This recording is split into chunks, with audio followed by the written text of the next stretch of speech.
Sir நீங்க business start பண்ணது உங்க ஃபேமிலி கிட்டே சொல்லலையா? வீட்டில் நினச்சிட்டு இருப்பாங்க. ஸோ நான் வந்து பார்த்தா ஜாபுக்கு தான் போயிட்டு நினச்சிட்டு இருப்பாங்க. ஸோ பட் ஆக்சுவலி உங்களுக்கு தெரியும், உங்களுக்கு எனக்கு வந்து ஆக்சுவலி திக்குவா எனக்கு ஃப்ரீக்வெண்ட்டாக இப்படி பேசுகிறேன்னா, ஸோ இந்த பிஸ்னஸ்க்குள்ளே என்ட்ரானது மூலமாக தான் வந்து 25ல் வந்து பார்த்தீங்கன்னா 10 சிஸ்டம் வந்து பார்த்தீங்கன்னா ஆக்சுவலி காணாமல் போயிடுச்சு. வேலூரில் வந்து பார்த்தீங்கன்னா ஒரு கிராமம் இருக்குது. அவங்களுடைய தொழிலே வந்து பார்த்தீங்கன்னா திருடுறது மட்டும்தான். நம்ம இந்த ஏரியாவுக்குள்ளே போலீஸே போக முடியாது. வேறு பக்கம் நான் ஜாபுக்கு போகிறேன் அப்படிங்கும்போது வந்து பார்த்தா எந்த ஒரு கம்பெனியுமே வந்து நான் ஜாபுக்கு எடுத்துக்கல. யூஆர் நாட் குவாலிஃபைடுன்னு வந்து பார்த்தா ஒரு வேர்டு சொன்னாங்க. இப்போ அந்த வேர்டு தான் வந்து பார்த்தா எனக்கு ஃபயரை வந்து ஆக்சுவலி க்ரியேட் பண்ணிச்சு எனக்கு. மீடியா மைண்ட்ஸ் நேயர்களுக்கு வணக்கம். இன்னைக்கு கோவை ஐகான்ஸ் நிகழ்ச்சியில் வெபிடெக்கோடைய ஃபவுண்டர் ரஞ்சித் குமார் இணைஞ்சிருக்காங்க. இவர்கிட்ட தொடர்ந்து வெப்சைட், சாஃப்ட்வேர் அண்ட் என்டர்பிரனர் ஜர்னியை பற்றி தொடர்ந்து தெரிஞ்சுக்கலாம். Okay, thanks sir. So first of all media mind சேனலுக்கு வந்து பார்த்தா நான் ஒரு தேங்க் பண்ணிக்கிறேன் நான் இந்த ஒரு ஆப்பர்ச்சுனிட்டி கொடுத்ததுக்கு. சார், இப்போது 9 to 5ங்கிறது ஒரு கம்ஃபர்டான ஜோனில் இருக்க ஒரு ஜாப். இந்த ஜாபை விட்டுட்டு நீங்கள் எப்படி ஒரு பிஸ்னஸ்குள்ளே போகணுன்னு ஒரு ஐடியா வந்தது?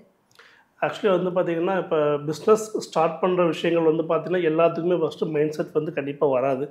எல்லாத்துக்குமே 9 to 6 ஜாப் வந்து பார்த்திங்கன்னா ஒரு கம்ஃபர்டபுள் ஜாப்னு நினச்சிட்ருப்பாங்க. பட் என்னை பொறுத்த வரைக்கும் வந்து பார்த்திங்கன்னா இந்த 9 to 6 ஜாப் வந்து பார்த்து என் மைண்டில் ஃபிக்ஸ் ஆகலை எனக்கு. நான் உங்களை பற்றி ஒரு ரிசர்ச் பண்ணும்போது எனக்கு தெரிய வந்தது என்னன்னா சார், நீங்கள் பிஸ்னஸ் ஸ்டார்ட் பண்ணது உங்கள் ஃபேமிலி கிட்டே சொல்லலையாமே, அதை எப்படி மேனேஜ் பண்ணீங்க? பிகாஸ் பிஸ்னஸில் ஃபினான்ஷியலி உங்களுக்கு கண்டிப்பாக ஹெல்ப் தேவைப்பட்டிருக்கும், வீட்டுக்கு சேலரி கொடுக்குற மாதிரி. என்ன ரீசன்னாங்க, ஆக்சுவலி இப்போ எல்லாருக்கிட்டையுமே வந்து பார்த்தா பணம் கையில் வச்சுட்டு வந்து பார்த்தா பிஸ்னஸ் பண்ண முடியாது, ஓகேங்களா? ஸோ பிகாஸ் எனக்கு வந்து பார்த்துட்டு எனக்கு வந்து எக்ஸ்பீரியன்ஸும் கிடையாது எனக்கு. அட் தி சேம் டைம் வந்து பார்த்தா எனக்கு பேக்ரவுண்ட் சப்போர்ட் எதுவுமே கிடையாது எனக்கு. ஸோ இப்போ வீட்டில் வந்து பார்த்திங்கன்னா நான் ஆல்மோஸ்ட் வந்து ஒரு 4 இயர்ஸ் கழிச்சு தான் வந்து பார்த்தா நான் வீட்டில் வந்து நான் இன்ஃபார்ம் பண்ணேன், இந்த மாதிரி வந்து நான் ஒரு பிஸ்னஸ் பண்ணிட்டு இருக்கிறேன் அப்படின்னு இன்ஃபார்ம் பண்ணதே வந்துட்டு ஒரு ஆஃப்டர் 4 இயர்ஸ் கழிச்சு தான் இன்ஃபார்ம் பண்ணேன் நான். ஸோ 2010 வந்து நான் காலேஜ் கம்ப்ளீட் பண்ணேன். நான் 2011 வந்து பார்த்தா ஆக்சுவலி ஸ்டார்டட் மை பிஸ்னஸ்.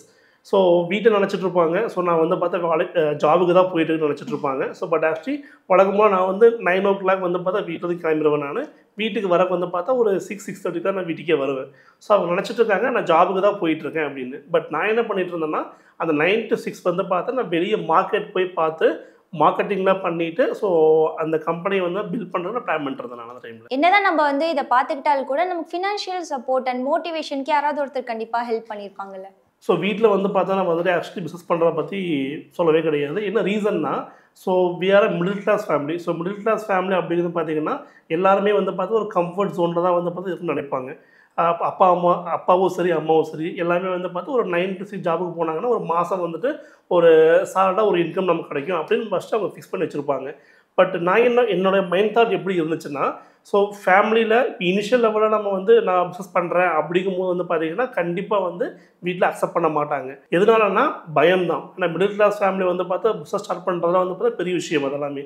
அந்த சேம் டைமில் வந்து பார்த்திங்கன்னா வீட்டுக்கு வந்து பார்த்திங்கன்னா என்னென்ன பேமெண்ட் அவங்களுக்கு வேணுமோ அதை ஃபஸ்ட்டு இனிஷியலாக கொடுத்துருவோம். பேசிக் நீட்ஸ் வந்து ஃபஸ்ட்டு கொடுத்துருவோம் அவங்களுக்கு. இப்போ 9 to 5 பிடிக்காத ஒரு மைண்ட் செட் இருக்க ஒருத்தர் வந்து பிஸ்னஸ் ஸ்டார்ட் பண்ணால் அவங்களோட கல்ச்சர் என்டர்லி டிஃப்ரெண்ட்டாக இருக்கும். நீங்கள் எப்படி உங்கள் ஆஃபீஸோட கல்ச்சர் பில்ட் பண்ணிருக்கீங்க? ஸோ ஃபஸ்ட்டு வந்து பார்த்தா எனக்கு ஒர்க்கோட எக்ஸ்பீரியன்ஸே வந்து பார்த்தா டோட்டலாக வந்து 3 months தான். ஸோ எனக்கும் ஆஸ் ஒரு ஃப்ரெஷர் வந்து பார்த்திங்கன்னா ஆஃபீஸ்க்குள்ளே வரும்பொழுது கிளாஸ் எல்லாமே ஆஃபீஸ் இருக்கணும், நிறைய பேர் வந்து பார்த்தா ஒர்க் பண்ணணும், அந்த மாதிரி மைண்ட் செட் எனக்கு ஃபஸ்ட்டு இருந்துச்சு. பட்டு எனக்கு அந்த ஆப்பர்ச்சுனிட்டி கிடைக்கல. பிகாஸ் நான் வந்து ஜாபுக்கே போனதில்லை. நான் எப்படியெல்லாம் வந்து ஒரு ஜாபுக்கு போயிருந்தேன்னா இருக்குன்னு நினச்சனோ அந்த மாதிரி வந்து இப்போ நான் கல்ச்சர் நான் செட் பண்ணி வச்சுருக்கேன். எக்ஸாம்பிளுக்கு இப்போ நம்ம ஆஃபீஸில் வந்து பார்த்தா உள்ளே வரும்பொழுதே வந்து பார்த்திங்கன்னா அவங்க ஃபஸ்ட்டு லேப்டாப் வந்து அவங்க ஆன் பண்ணக்கூடாது. அவங்க ஃபஸ்ட்டு விஷயம் உள்ளே வந்தோடனே வந்து பார்த்திங்கன்னா ஒரு பயங்கர நல்ல சவுண்டு ஜாஸ்தியாக வச்சுட்டு சாங் முதல்ல ப்ளே பண்ணணும். 10 நிமிஷத்தில் வந்து பார்த்திங்கன்னா அவங்க சாங் மட்டும் தான் கேட்கணும் அவங்க. பிகாஸ் என்ன ரீசன்னா, அவங்க நம்மளுடைய ஸ்டாஃப் வந்து இப்போ வீட்டிலேருந்து வரும்போது பார்த்தா ஏகப்பட்ட ப்ரெஷரில் வருவாங்க, டிராஃபிக் ஜாஸ்தியாக இருக்கும், வீட்டில் பிரச்சனையாக இருந்திருக்கும். ஸோ அதை வந்து நம்ம ஆஃபீஸ்க்குள்ளே உள்ளே வரும்போது வந்து பார்த்திங்கன்னா அந்த தாட் எதுவுமே வந்து அவங்களுக்கு இருக்காது அவங்களுக்கு. ஸோ ஒரு 10 நிமிஷம் அவங்க மைண்டை வந்து பார்த்திங்கன்னா ஃப்ரீ பண்ணால் மட்டும்தான் வந்துட்டு நெக்ஸ்ட்டு ஜாப் கூட என்ட்ரு ஆவாங்க அவங்க. ஸோ அந்த மாதிரி கல்ச்சர் செட் பண்ணி வச்சுருக்கேன் நான். சூப்பர் சார், கேட்குறதுக்கே ரொம்ப நல்லா இருக்குது. ஐ திங்க் இந்த ஒரு பாயிண்ட் கேட்டே நிறைய பேர் உங்களுக்கு இன்டர்வியூக்கு வருவாங்கன்னு நினைக்கிறேன். கண்டிப்பாக தேங்க்யூ. இப்போ எந்த ஆஃபீஸ் போனாலுமே ஃப்ரெஷர் வந்து எடுக்க மாட்டாங்க. நீங்கள் எப்படி உங்கள் ஆஃபீஸில் இதை மேனேஜ் பண்ணுறேன்? ஆக்சுவலி வந்து பார்த்தீங்கன்னா கொஸ்டின் கரெக்டு தாங்க. இப்போ நம்ம ஆஃபீஸில் வந்து பார்த்தீங்கன்னா எக்ஸ்பீரியன்ஸ் பர்சனும் இருக்காங்க, ஃப்ரெஷரும் இருக்காங்க. பட் கம்பேர் பண்ணும்போது பார்த்தீங்கன்னா எக்ஸ்பீரியன்ஸ் பர்சனை விட நம்ம ஆஃபீஸில் ஃபர்ஸ்டருக்கு தான் வந்து பார்த்தீங்கன்னா நம்ம வேல்யூம் ஜாஸ்தி கொடுப்பேன் நான். பிகாஸ் அவங்க வந்து பார்த்திங்கன்னா ஒரு ஒரு ஃபீல்டுக்குள்ளே என்ட்ரு ஆகுறாங்க அவங்க. அப்படிங்கும்பொழுது ஸோ ஏகப்பட்ட க்ரியேட்டிவிட்டியும் ஒர்க்குடைய அந்த ஃப்ளோ வந்து ஜாஸ்தி வச்சுருப்பாங்க. ஸோ அதிகமாக நான் ப்ரிஃபர் பண்ணுறது வந்து பார்த்திங்கன்னா ஃபர்ஸ்ட்டுக்கும் ஜாப் அதிகமாக கொடுத்துட்ருக்கேன் நான். நீங்கள் ஸோ இந்த இவ்வளோ இயர்ஸ் ஆஃப் எக்ஸ்பீரியன்ஸில் நீங்கள் நிறைய செட்பேக்ஸ் அப்ஸ் அண்ட் டவுன்ஸ் எல்லாம் பார்த்துருப்பீங்க. இதில் உங்களால் மறக்க முடியாது ஆர்எல்ஸ் இன்னைக்கு நீங்கள் திரும்பி பார்க்கும்போது இது ஒரு மிகப்பெரிய செட்பேக்காக இருந்ததுன்னா அது என்ன? நான் பிஸ்னஸ் ஸ்கூலில் என்ட்ராகும் போதே வந்து பார்த்திங்கன்னா ப்ராப்ளம் ஃபேஸ் பண்ணது நான் தான். ஐ மீன் என்னையே நான் வந்து ப்ராப்ளம் நினச்சிட்டேன். என்ன ரீசன்னா உங்களுக்கு தெரியும், உங்களுக்கு எனக்கு வந்து ஆக்சுவலி திக்குவாய் எனக்கு.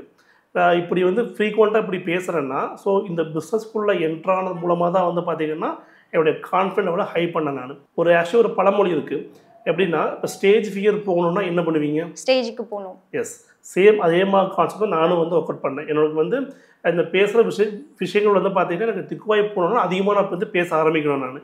ஸோ கஸ்டமர்கிட்டையும் சரி வீட்லேயும் சரி அதிகமாக வந்து பேச ஆரம்பிச்சேன் நான். ஸோ பேச ஆரம்பிக்கும் போது வந்து பார்த்திங்கன்னா எனக்கு வேர்ட்ஸ் எல்லாமே ப்ராப்பராக வந்துச்சு. ஸோ எனக்கு இதுவே வந்து பிஸ்னஸ் ஸ்டார்ட் பண்ணும்போது எனக்கு உண்டான பெரிய பிரச்சனையாக இருந்துச்சு. செகண்டு இப்போ ஒரு இன்சிடென்ட் வந்து பார்த்தா ரீசெண்டாக நடந்துச்சு. ஸோ March 24, 2025 வந்து பார்த்திங்கன்னா ஆஃபீஸில் வந்து ஒரு தெஃப்ட் ஆச்சு. ஆல்மோஸ்ட் வந்து பார்த்திங்கன்னா ஒரு 10 சிஸ்டம் வந்து பார்த்திங்கன்னா ஆக்சுவலி காணாமல் போயிடுச்சு.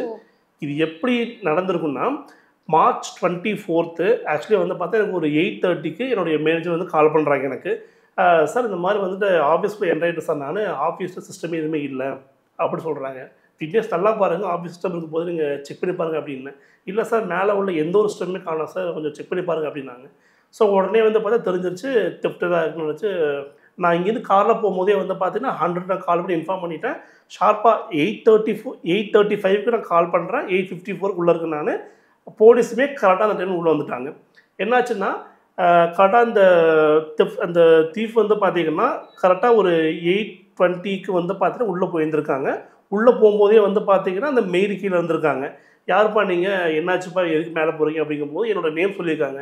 ரஞ்சித் குமார் சார் வந்து பார்த்தீங்கன்னா அக்கௌண்ட்ஸ் போட்டு வந்து கொண்டு சொல்லியிருக்காரு. என்னோடய நேம் இன்ஃபார்ம் பண்ணிவிட்டு மேலே போயிட்டு இருக்காங்க. மேலே போகும்போது யாருமே கிடையாது. லேப்டாப் எல்லாமே வந்து பார்த்தீங்கன்னா ஆக்சுவலி மேலே ஃபுல்லையுமே இருக்குது. அவன் வந்த மோட்டிவ் வந்து பார்த்தீங்கன்னா ஒரு பேக் எடுத்திருக்காங்க. எடுத்துகிட்டு கேஷுவலாக வந்திருக்காங்க. எல்லா லேப்டாப்பையுமே வந்து எடுத்து உள்ள வச்சுட்டாங்க. அந்த ஒரே பேக்கில் வந்து 10 லேப்டாப்பையுமே வந்து பார்த்தா எடுத்து வச்சுட்டு கீழே வந்திருக்காங்க. வரும்பொழுது மெயில் கேட்டிருக்காங்க. என்னப்பா ஆச்சு அப்படிங்கும்போது அவன் டக்குன்னு ஆன்சரே பண்ணாமல் தள்ளுபடிக்கு வந்து வெளியே போயிட்டாங்க. ஸோ இந்த இன்சிடென்ட் வந்து பார்த்தா கேமராவில் ரெக்கார்ட் ஆகியிருந்திருக்கு. ஸோ அதை பார்த்துட்டு ஒரு 9:30 அப்படிங்கும்போதெல்லாம் போலீஸ்லாம் ஃபுல்லாக வந்துட்டாங்க. எல்லாமே வந்து விசாரிக்கிறாங்க. என்னாச்சு ஏதாச்சும் பார்க்கும்போது பார்த்தா ஃபைனலாக வந்து பார்த்தா மிஷின் வந்து காணாமல் போயிடுச்சு. ஸோ அதுக்கப்புறம் வந்து பார்த்திங்கன்னா நான் ஸ்டேஷனுக்கு போயிருந்து எஃப்ஐஆர் வந்து ஃபுல்லாக வந்து ஃபைல் பண்ண சொன்னாங்க. நான் எஃப்ஐஆரும் வந்து பார்த்தா ஃபைல் பண்ணேன் நான். உங்களுக்கே தெரியும் போலீஸ்னால் வந்து பார்த்திங்கன்னா நிறைய சினிமாக்கள் ஃபுல்லாக படங்கள் பார்த்துருப்போம். நம்ம நம்பலாமா வேண்டாமா அந்த மாதிரி நிறைய இன்சிடென்ட் வந்து இருந்திருக்கு. பட் எனக்கு வேறு ஆப்பர்ச்சுனிட்டி இல்லைன்னு சொல்லிட்டு வந்து நான் எஃப்ஐஆர் கொடுத்துட்டேன் நான். ஸோ வந்தாங்க ஒரு 10 பேர் 15 பேரில் வந்து போலீஸ் வந்து ஃபுல்லாக வந்துட்டு எல்லாமே செக் பண்ணி பார்த்தாங்க. எனக்கு ஃபுல்லாமே எடுத்தாங்க எங்கிட்ட இருந்து. எல்லாமே சொன்னேன் நானும். எல்லாத்தையுமே வாங்கிட்டாங்க. எஃப்ஐஆர் போட்டதுக்கப்புறமா ஒரு 1 டே கழித்து போலீஸ் என்னை கூப்பிட்றாங்க அங்கேருந்து. இந்த மாதிரிப்பா கொஞ்சம் வந்துட்டு ட்ராக் பண்ணுறது வந்து பார்த்தா கொஞ்சம் ஃபுல்லாக பார்த்துட்ருக்கோம் அப்படி சொல்லிட்டுருக்காங்க. நானும் வந்து சரி இது வழக்கம் போல தான். ஏன்னா லேப்டாப் காணாமல் போச்சுன்னா 100% எங்கேயுமே கிடைக்காது. ரொம்ப ரொம்ப ரொம்ப ரொம்ப ரேர் கேஸ் தான், கஷ்டம் தான் அது. நான் வந்து ஒரு இக்கட்டான சூழ்நிலை உட்காந்துட்ருக்கேன். ஏன்னா லேப்டாப் எதுவுமே கிடையாது. ஒர்க் ஃப்ளோ வந்து பார்த்தா ஃபுல்லாக ஸ்டாப் ஆயிடுச்சு. எந்த பேமெண்ட்டும் எனக்கு வந்து ரிசீவ் ஆகலை எனக்கு. அந்த டைமில் வந்து பார்த்திங்கன்னா ஸோ ஸ்டாஃபுக்கும் சரி ஸோ ஆஃபீஸில் எந்த ஒரு ஒர்க்குமே வந்து பார்த்தா போக கிடையாது. போலீஸ் கால் பண்ணிவிட்டு இந்த மாதிரி வந்துட்டு நாங்கள் ட்ராக் பண்ணியிருக்கோம், நாங்கள் போய் பார்க்கணும் அப்படின்னு சொன்னாங்க. நான் நம்பவே இல்லை. நான் ஜஸ்ட்டு பயங்கர ஃபெட்டப் ஆயிடுச்சு. ஒரு 2 days 3 days ஆச்சு எனக்கு. எந்த ஒரு ப்ராப்பரான ஆன்சருமே எனக்கு கிடைக்கல எனக்கு. பட் ஆக்சுவலி கிரவுண்ட் ஒர்க் ஃபுல்லாக அவங்க பண்ணியிருந்துருக்காங்க. அவங்க ஃபுல்லாக பண்ணிட்டு இருந்திருக்காங்க. ஸோ அவங்க ட்ராக் பண்ணிட்டாங்க. ஸோ எனக்கு நைட்டு கால் பண்ணாங்க. இந்த மாதிரி வந்து பார்த்திங்கன்னா எனக்கு ஒரு தெஃப்ட்டு வந்து பார்த்திங்கன்னா தொடர்ந்து வந்து பார்த்தா எங்கன்னு தெரிஞ்சிருச்சு நமக்கு. ஒரு கார் இருந்துச்சுன்னா வந்து பார்த்திங்கன்னா நம்ம போயிடலாம் அப்படின்னு என்கிட்ட இன்ஃபார்ம் பண்ணாங்க. நான் நினச்சிட்டேன் இல்லை சார் இதை ஒர்க் அவுட் ஆகுதுன்னு சொல்லிட்டு நான் ஃபோனை கட் பண்ணிட்டேன். நான் கட் பண்ணியாச்சு. ஸோ எகைன் திருப்பி அவங்க என்ன பண்ணியிருக்காங்கன்னா அவங்களுடைய காரை எடுத்துகிட்டு அந்த போலீஸ் வந்து அவங்களோட காரையும் எடுத்து வந்து பார்த்து அவங்க பிளேஸுக்கு போயிட்டாங்க. வேலூரில் வந்து பார்த்தீங்கன்னா ஒரு கிராமம் இருக்குது. ஸோ அந்த கிராமம் வந்து பார்த்திங்கன்னா அவங்களுடைய தொழிலே வந்து பார்த்திங்கன்னா திருடுறது மட்டும்தான். நம்ம இதுக்கு வந்து ஒரு ஊர் தலைவன் இருக்காங்க. தலைவர் கூட இருக்காங்க. தலைவர் இருக்காங்க, ஒரு ஊர் தலைவன் இருக்காங்க. ஆக்சுவலி வந்து அந்த ஏரியாவுக்குள்ளே போலீஸே போக முடியாது.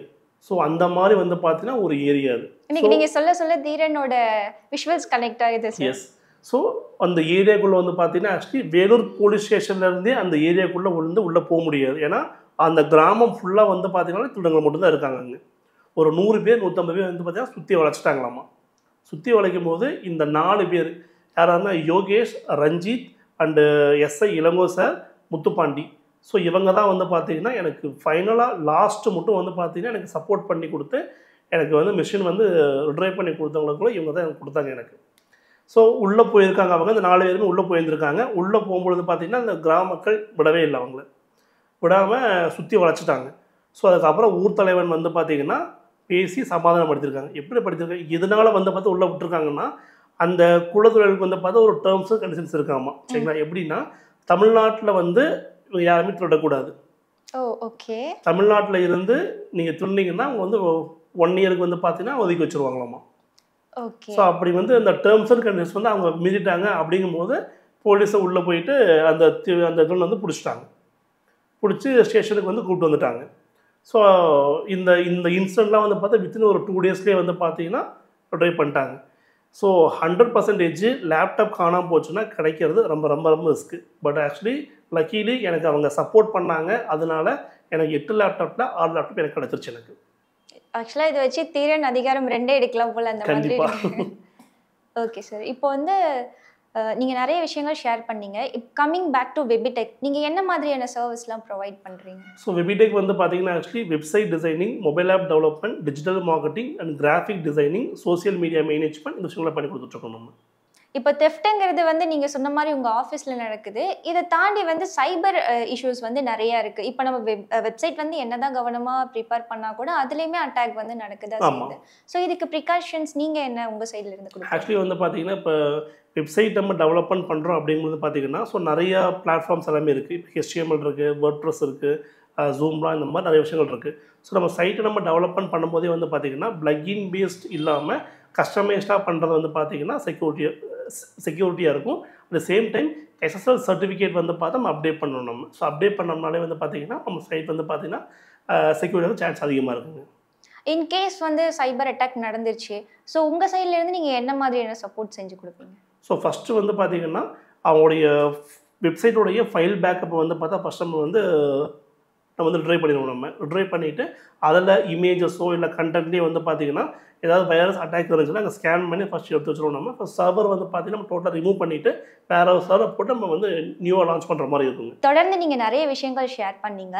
உங்களோட ஸ்டார்ட் அப் ஜேர்னி எப்படி ஸ்டார்ட் ஆனது சார்? ஸோ ஆக்சுவலி வந்து பார்த்தீங்கன்னா 2010 வந்து பார்த்தீங்கன்னா காலேஜ் வந்து கம்ப்ளீட் பண்ணேன் நான்.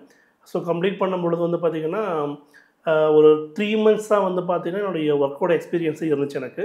ஸோ அந்த டைமில் அந்த 3 monthsோட ஒர்க் எக்ஸ்பீரியன்ஸை வச்சுட்டு வேறு பக்கம் நான் ஜாபுக்கு போகிறேன் அப்படிங்கும்போது வந்து பார்த்தா எந்த ஒரு கம்பெனியுமே வந்து நான் ஜாபுக்கு எடுத்துக்கல. அவங்க சொல்கிற ரீசன் வந்து பார்த்தா யூஆர் நாட் குவாலிஃபைடுன்னு வந்து பார்த்தா ஒரு வேர்டு சொன்னாங்க. ஸோ அந்த வேர்டு தான் வந்து பார்த்தா எனக்கு ஃபயரை வந்து ஆக்சுவலி க்ரியேட் பண்ணுச்சு எனக்கு. ஸோ என்ன தோணுச்சு எனக்கு வந்து பார்த்தா எந்த கம்பெனிக்கு வந்து எனக்கு ஜாபுக்கு வேண்டாம். எனக்கு நான் ஒரு 10 பேருக்கு ஜாப் கொடுங்கன்னு சொல்லிட்டு தான் வந்து பார்த்தா க்ரியேட் பண்ண இந்த வெபிடெக். ஸோ 2011 வந்து பார்த்தா ஸ்டார்ட் பண்ண கம்பெனி இது. இந்த பிஸ்னஸ் வந்து நான் உள்ளே ஸ்டார்ட் பண்ணும்போது பார்த்தீங்கன்னா எங்கிட்ட வண்டி கிடையாது. ஸோ 2 வீலர் கிடையாது எங்கிட்ட. ஸோ ஃபோன் வந்து பார்த்தா சின்ன ஃபோன் தான் எங்கிட்ட இருக்குது. 1100 ஃபோன் தான் நான் வந்து யூஸ் பண்ணுறேன் நான். ஸோ அப்படி ஸ்டார்ட் பண்ணும்பொழுது வந்து பார்த்தீங்கன்னா எப்படி நான் கஸ்டமர்கிட்ட போய் பேசுகிறது, எப்படி போய் மார்க்கெட் பண்ணுறது எதுவுமே தெரியாது எனக்கு. ஸோ அப்படி இருக்கும்போது தான் ஸோ மார்னிங் வந்து 9 o'clock கிளம்பிடுவேன் நான். கிளம்பிட்டு சும்மா அப்படியே வாக்கிங்கில் தான் போயிட்டுருப்பேன் நான். போகும்போது ஏதோ ஒரு போர்டு தெரியும். அந்த போர்டுக்கு வந்து பார்த்தீங்கன்னா ஃபோன் நம்பர் வந்து கால் பண்ணி பேசுவேன். கால் பண்ணி பேசி அப்பாயின்மெண்ட் வாங்கிட்டு அப்படியே போய் வந்து பார்த்தா டோர் மார்க்கெட்டிங் மாதிரி பண்ணிவிட்டு அந்த ஆர்டர் ஃபுல்லாமே வந்து இப்படி எடுத்து பண்ணிருந்தேன் நான். 2013 வந்து பார்த்தீங்கன்னா ஒரு சின்னதாக ஒரு 10க்கு 10 மாதிரி ஒரு ஆஃபீஸ் போட்டிருந்தேன் நான். ஒரு 3 பேர் வந்து பார்த்தா வேலைக்கு வச்சுருந்தேன் நான். ஸோ இப்போ இந்த 2013 வந்து பார்த்தேன் நான் வந்து பிஸ்னஸாக பண்ணுறேன்னு அப்பாவுக்கும் அம்மாவுக்கும் வீட்டுக்கு தெரியாது. ஸோ 2015 வந்து பார்த்தீங்கன்னா ஒரு 1000 square feet ஒரு 20+ எம்ப்ளாயிஸ் வந்து பார்த்தீங்கன்னா ஒர்க் பண்ணுற மாதிரி ஒரு பிளேஸ் அது ஆக்சுவலி. ஸோ அதுக்கு இன்டீரியர் பண்ணுறதுக்கு வந்து பார்த்தா அப்பாவை தான் கூப்பிட்டுருந்தேன் நான். ஸோ அப்பா சொன்ன ஒரு வேர்டு வந்து பார்த்தீங்கன்னா பரவாயில்லடா எனக்கு 4 years 5 years எதுவுமே சொல்லாமல் நீ பாட்டு யூஸ் பண்ணிட்டு நீங்கள் பார்த்து பண்ண அப்படின்னாங்க. ஸோ அது ரொம்ப ஹாப்பியாக இருந்துச்சு எனக்கு. ஸோ இதை விட வேறு என்ன சார் அவார்ட் வேணும் இல்லையா? உங்கள மாதிரியே காலேஜ் படிக்கிற டைம்ல நிறைய பேர் பிசினஸ் ஸ்டார்ட் பண்ணணும்னு நினைப்பாங்க. பட் அந்த டைம்ல அவங்க என்ன ப்ரிப்பேர் பண்ணணுங்கிறது அவங்களுக்கு தெரியாது. ஸோ அவங்களுக்கு வந்து நீங்க ஒரு டிப்ஸ் கொடுத்தீங்கன்னா அது என்ன டிப்ஸா இருக்கும் சார்? இல்லை, ஃபஸ்ட்டு வந்து அவங்களுக்கு வந்து ஓன் இன்ட்ரெஸ்ட் ஃபஸ்ட்டு இருக்கணுங்க முதல்ல. ஸோ இப்போ நம்ம என்ன தான் வந்து டிப்ஸ் கொடுத்தாலுமே வந்து பார்த்திங்கன்னா அவங்களுக்கு இன்ட்ரெஸ்ட் இருந்தால் மட்டும்தான் வந்து பார்த்தா பிஸ்னஸ் பண்ண முடியும். பிகாஸ் இப்போ காலேஜ் படிக்கிற பசங்களோட மைண்ட் செட் வந்து பார்த்திங்கன்னா 9 to 6 ஜாபில் வந்து பார்த்தா மேக்ஸிமம் வந்துட்டு அவங்க மைண்ட் செட் ஃபுல்லாகவே இருக்குது அவங்களுக்கு. சரிங்களா? ஸோ இப்போ டிப்ஸுங்கிறத வந்து பார்த்திங்கன்னா ஸோ ஒரு ப்ராடக்டை ஒரு சர்வீஸை வந்து பார்த்தா முழுமையாக வந்து ஃபஸ்ட்டு படிங்க, படிச்சுட்டு அனலைஸ் பண்ணுங்கள். ஸோ அதான் பெரிய டிப்ஸ் அவங்களுக்கு. ஸோ லேர்னிங் தான் வந்து மெயின் ப்ராசஸ். ஸோ ஆக்சுவலி நான் வந்து 2 பேர்த்த வந்து தேங்க் பண்ணணும். ஒன்று வந்து பார்த்து என்னுடைய சிஸ்டர். பிகாஸ் வந்து அவங்க வந்து பார்த்து எனக்கு நிறைய ஐடியாஸ் கொடுத்துருக்காங்க, பயங்கர சப்போர்ட்டிவாக இருந்திருக்காங்க எனக்கு. ஸோ அதனால் வந்து என்னுடைய சிஸ்டர் கலைவாணியை தேங்க் பண்ணிக்கிறேன். ஃபர்ஸ்ட் பர்சன் வந்து பார்த்து என்னுடைய ஒய்ஃப். பயங்கர பிஸ்னஸ் பண்ணாலே வந்து பார்த்தா பயங்கர ஸ்ட்ரகிள் தான் எப்பயுமே இருக்கும். ஸோ நான் என்ன கோவப்பட்டாலுமே வந்து பார்த்திங்கன்னா எனக்காக வந்துட்டு பொறுமையாக இருந்து என்னோட நெக்ஸ்ட் ஸ்டேஜை வளர்த்தி வர்றதுக்கு முழு காரணமே வந்து பார்த்தீங்கன்னா என்னோட ஒய்ஃப் தான். ஸோ ஒய்ஃபுக்கு நான் தேங்க் பண்ணிக்கிறேன் நான். ஆக்சுவலாக பிஸ்னஸ் பண்ணுறவங்களுக்கு வந்து பர்சனல் லைஃப்பை அந்த அளவுக்கு பேலன்ஸ் பண்ண முடியுமா? நிறைய இஷ்யூஸ் வரும்ல சார், எப்படி இந்த ரிலேஷன்ஷிப்? இல்லை, கண்டிப்பாக வருங்க. அது ஆக்சுவலி வந்து பார்த்திங்கன்னா பிஸ்னஸ் பண்ணும்போதே வந்து பார்த்திங்கன்னா நம்ம வந்துட்டு ஃபேமிலி கூட அந்த அளவுக்கு நம்ம டைம் ஸ்பெண்ட் பண்ண முடியாது. ஸோ ஒரு லிமிட் மேலே போயிட்டோம் அப்படிங்கிற ஐ மீன் ஒரு ஸ்டேஜுக்கு மேலே போயிட்டோம் அப்படின்னு பார்த்தீங்கன்னா நம்ம வந்து டைம் ஸ்பெண்ட் பண்ணிக்கலாம். பட் அந்த செகண்ட் ஸ்டேஜை கிராஸ் பண்ணுறதுக்கு வந்து பார்த்திங்கன்னா நமக்கு டெஃபினட்டாக வந்து பார்த்தா ஃபேமிலி சப்போர்ட் ரொம்பவே அவசியம். சூப்பர் சார், உங்களோட ஸ்டோரிஸ் எல்லாம் கேட்கும் போதே ரொம்ப இன்ஸ்பைரிங்காக இருக்குது. தொடர்ந்து நிறைய விஷயங்கள் எங்க கூட டிஸ்கஸ் பண்ணியிருக்கீங்க. Thank you sir. தேங்க்யூங்க. Thank you so much.